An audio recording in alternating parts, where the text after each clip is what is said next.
La Semaine Sainte commence avec les rameaux qui rappellent l'entrée de Jésus à Jérusalem. Pendant des siècles, ce jour a tourné les regards vers cette ville, comme si l'événement devait rester extérieur au corps. Mais cette semaine n'est pas un souvenir, c'est un processus, celui d'un corps qui va être traversé jusqu'à disparaître tel qu'il était.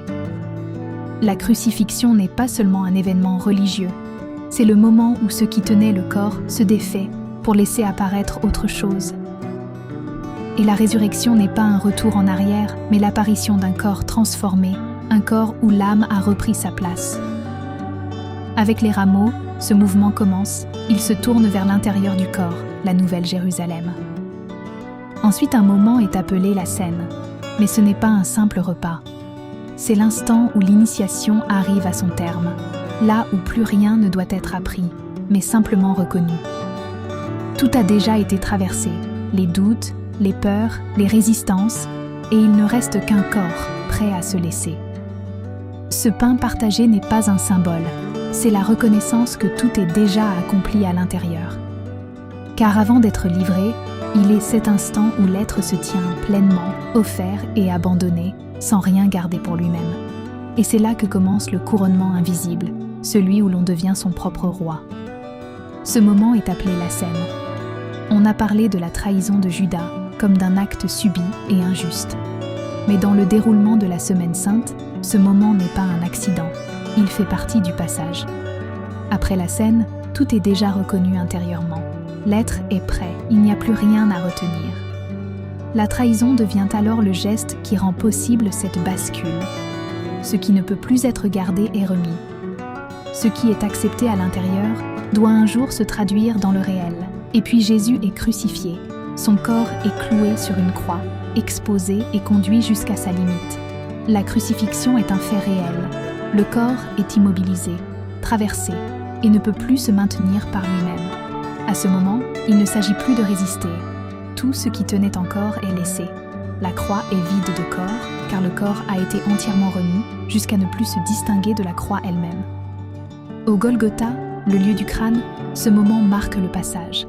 L'âme quitte ce qui était pour revenir dans un corps transformé. Et c'est ainsi que le passage s'accomplit. Le jour de la résurrection, Marie-Madeleine découvre le tombeau vide.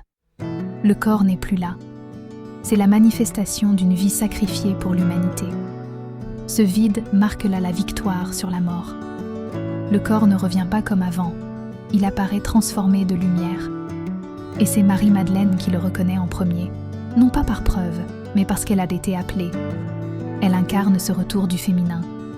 Cette capacité à voir le vivant, là où l'âme prend la place du mental. La résurrection commence ainsi, lorsque la lumière transforme le corps pour l'éternité. Le retour de l'âme dans le corps sanctifié. Tout ce que tu vois sur la Semaine Sainte ne parle pas seulement de Jésus. Il parle de toi. Ce sont les étapes d'un processus réel. Ce que tu comprends à l'intérieur commence à transformer ta vie. La scène, c'est le moment où tu réalises que tout est déjà là, que tu n'as plus rien à chercher. La trahison, c'est quand ta réalité change. Certaines choses ne peuvent plus rester comme avant. La crucifixion, c'est le moment où tu lâches complètement. Ton ancien fonctionnement ne tient plus. Et ce passage, c'est exactement ce que j'accompagne aujourd'hui. Passer de comprendre, vivre réellement. Ce que tu vois en ce moment, Pascal parle de toi. Les rues de Jérusalem étaient pourtant vides, comme si le lieu du récit ne se trouvait plus là où il a été écrit. Depuis des siècles, un livre a porté ces événements, mais un livre ne contient pas seulement des mots, il porte aussi l'énergie du message.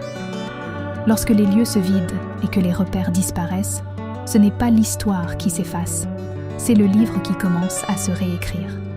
Car la Semaine Sainte n'est pas un récit figé, c'est une traversée vivante qui ne peut plus rester enfermée dans des pages ou des lieux. Ce qui était écrit à l'extérieur commence alors à s'écrire dans le corps, comme si chaque expérience devenait un mot, chaque transformation, une phrase.